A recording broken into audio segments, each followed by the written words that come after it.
Hai, saya Toton Januar. Saya desainer dan co-founder dari brand Toton. Dan saya senang sekali bisa menjadi bagian dari Dewi Edisi Agustus sebagai kurator kreatif untuk mengurasi beberapa artikel dan juga fashion spread dan juga cover. Dan itu kesempatan yang luar biasa buat kami dari brand Toton. Tema yang akhirnya muncul di kepala ketika kesempatan ini datang adalah Indonesia Baru waktu itu. Kenapa kita memilih Indonesia Baru? Kesannya gede banget ya, kesannya luas banget. Tapi Indonesia Baru itu selalu menjadi sesuatu yang menggelitik antara aku dan Haryo, partnerku di Toton, karena kita kita sendiri di brand Toton itu selalu berusaha untuk menginterpretasikan Indonesia dengan cara baru. Dan kami berdua merasa kayak Indonesia itu pertumbuhan dan perkembangannya konstan dan terus menuju ke arah yang lebih baik harusnya. Dan tema Indonesia Baru ini menjadi suatu pernyataan, tapi juga mungkin lebih menjadi suatu pertanyaan buat semuanya ya. Jadi untuk edisi Agustus ini sengaja kami mencoba untuk meng-approach artikel-artikel yang biasanya diolah secara tradisional dengan pandangan yang sedikit berbeda. Mungkin seperti artikel beauty atau editorial beauty yang kami coba buat di edisi ini, daripada biasanya membuat dengan tutorial makeup atau mungkin memfeature peralatan makeup terbaru, kami mencoba untuk meng-highlight atau mengulas bagaimana seseorang atau seorang perempuan melihat dirinya sendiri. Jadi awalnya sebenarnya kami pengen mengulas bagaimana perempuan Indonesia melihat fitur-fitur kecantikan mereka yang selama ini mungkin tidak sesuai dengan standar kecantikan internasional, mungkin yang lebih berkiblat kepada kecantikan barat. Kalau menurut saya pribadi, kecantikan Indonesia itu unik dan one of a kind, tapi in a very rich way. Kalau kita lihat dari Sabang sampai Merauke, jenis manusianya sendiri itu berbeda-beda sekali. Maksudnya mungkin di ujung timur kulitnya lebih hitam, di ujung barat kulitnya lebih putih. Tidak ada yang bisa mengatakan bahwa satu lebih baik dari yang lain. Jadi semuanya harus bisa diapresiasi dan semuanya harus bisa ditonjolkan kelebihannya.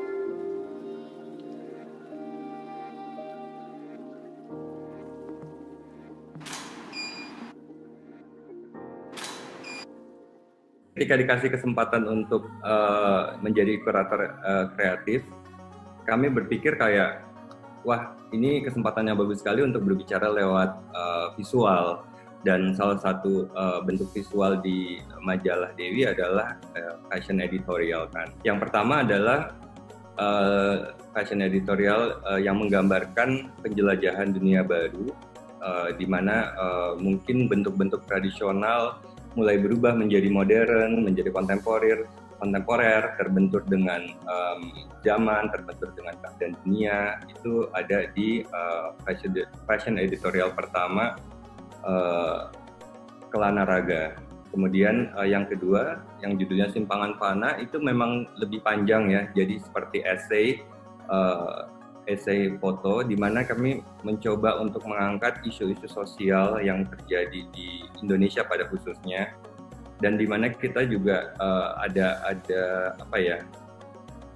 ada benturan generasi mungkin ya. Generasi sekarang kan lebih menerima apa yang dan bangga dengan apa yang menjadi identitas mereka, baik itu gender, seksualitas, atau mungkin sosial, atau mungkin apapun itu. Mereka bangga dengan dirinya, sementara generasi-generasi sebelumnya mungkin masih terpaku pada tradisi, terpaku pada nilai-nilai yang sifatnya kaku atau sifatnya membelenggu. Jadi kita pengen memotret pergeseran itu dengan memfeature beberapa sosok yang mungkin tidak lazim untuk dipakai di fashion editorial, seperti ada transpuan, ada cross dressing, ada mungkin ada beberapa yang mungkin bisa dilihat sendiri di edisi Agustus ini. Jadi untuk Dewi edisi Agustus ini dari tim Toton ingin memfokuskan kepada sisi kehidupan perempuan Dan itu kami coba lakukan lewat pemilihan penulis-penulis dari perempuan dan juga topik-topik yang banyak membahas tentang kehidupan perempuan di Indonesia khusus. Awalnya itu berkonsultasi dengan penulis Intan Paramadita, karena Intan punya suara yang tajam dari sisi perempuan ya.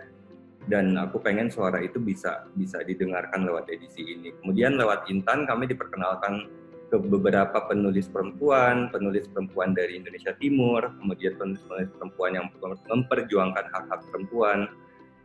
Aku sendiri, I wouldn't call myself a feminist, cuman aku dibesarkan di keluarga yang isinya perempuan, dan aku percaya sekali kalau perempuan itu punya bukan hanya punya peranan penting, tapi krusial sekali dalam kelangsungan suatu peradaban. Dan perubahan yang terbaik, aku yakin ada di tangan perempuan.